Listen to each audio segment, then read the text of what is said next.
Près d'une semaine après le coup d'État militaire au Niger, la France a décidé d'évacuer ses ressortissants de ce pays, compte tenu de la situation à Niamey, a annoncé le ministre des Affaires étrangères dans un communiqué.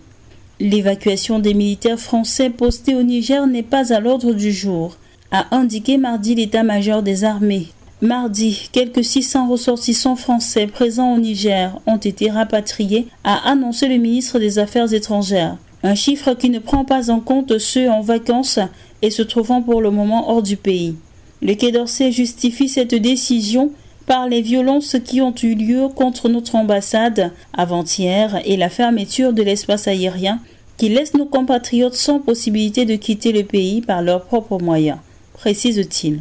Lundi, les militaires dirigés par le général Abdourahmane Tiani, qui ont pris le pouvoir au Niger et renversé le président élu Mohamed Bazoum, ont accusé la France de vouloir intervenir militairement, ce que Paris a démenti. Les voisins ouest-africains du Niger ont menacé dimanche d'utiliser la force si le président Mohamed Bazoum n'était pas rétabli dans ses fonctions d'ici 7 jours. Une décision soutenue par les partenaires occidentaux de Niamey, dont la France, ex-puissance coloniale dans la région du Sahel, minée par les violences djihadistes.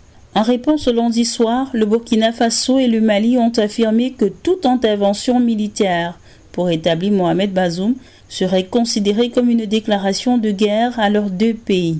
La chef de la diplomatie française, Catherine Colonna, a dénoncé les slogans anti-français qui ont notamment fleuri lors d'une manifestation devant l'ambassade de France à Niamey dimanche. Des milliers de manifestants favorables au putsch militaire ont voulu entrer dans l'ambassade avant d'être dispersés par des tirs de grenades lacrymogènes.